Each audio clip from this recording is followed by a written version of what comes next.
It's a movie I've been trying to make for 30 years, but I worked very closely with John and with Steven on the film.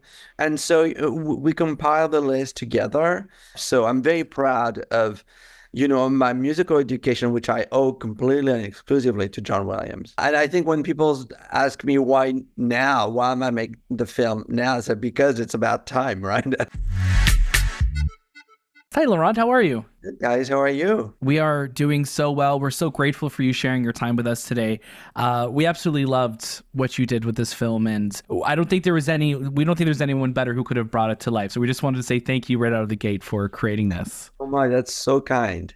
Thank you. I appreciate it. You know, when you're compiling a list of people that you want to speak to, obviously everybody knows John Williams' music. When you're compiling that list of people, where do you go to first? Obviously, I know we have like the Spielbergs, the George Lucases. Like after that, where do you begin to go to find those names? Well, I worked very closely with John and with Steven on the film. And so we compiled the list together.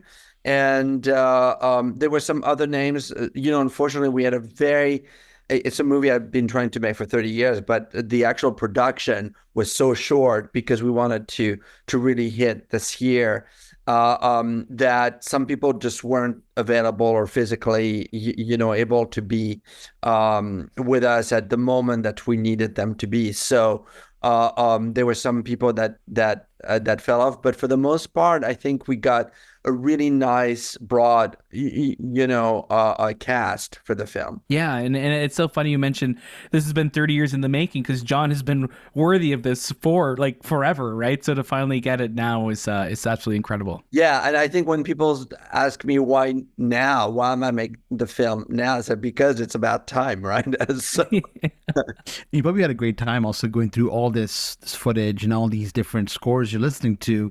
I know it's a tough question to ask, but do you have a favorite piece of his that you even maybe grew more attached to while making this project? I don't have a favorite, but I have a favorite period, which is the 70s. That really, I know those scores by heart, and that's anything from, Towering Inferno and Earthquake to, Superman and Jaws and all the movies in between. Raiders. I mean, Raiders 1981, so cheating a bit, but I know those scores so well that they literally were always on top of my mind as underscore for the film. And I'll tell you a funny story is that we were making the final mix, and we were literally against the clock, and we got a call from music licensing is very complicated, and there were two cues that it turned out we could not license.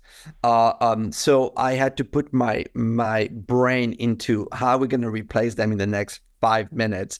And because of living with that music for as long as I've loved movies and music, I was able to select two cues that I knew could be cleared and that I knew would fit in like a glove. So I'm very proud of, my musical education, which I owe completely and exclusively to John Williams. What were those two cues? Do you remember what films they were from? Yeah, one was from Earthquake and one from Lost World, actually, which is not Oh, a wow. movie, but I was like, oh, I think we can match it up to what we had before. That's That's incredible. amazing. Shabazz and I, as you are probably are as well too. We are very much the students of the bonus features on DVDs, on Blu-rays, on watching those making of documentaries. You've made so many of them that we have adored.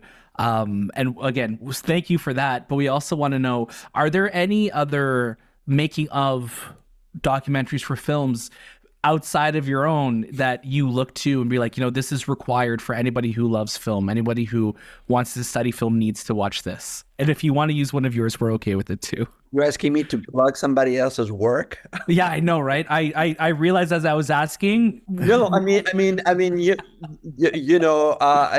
an interesting question. I have been so busy, luckily, that I've not watched a lot of stuff recently, but I just remember being a huge fan of James Bond, being very much looking forward to anything concerning the making of those films, especially since my very first movie set was Moonraker. I called in sick for a week in school and I was on an actual set. But that's another story. So I would say, the James Bond films, and it's interesting, that whole world of behind the scenes has evolved, and I'm very proud of the fact that I was a bit of a pioneer in that field that didn't truly exist to that extent back then. But thanks to it, I've established relationships with Steven and John, and that really led to the trust that I think I got when approaching certain films like this one, or the one I did this year on Faye Dunaway, and others. So I'm very grateful for sort of my, having been at the right time, at the right with the right sort of new technologies, that were changing, and embracing it and making a career out of it. Amazing, Laurent. Thank you so much for your time again. We had a fantastic time watching this and just being immersed in the world of John Williams. And we're so grateful for all the work that you've done. And we hope we can talk to you in the future. That's super, guys. Thank you so much.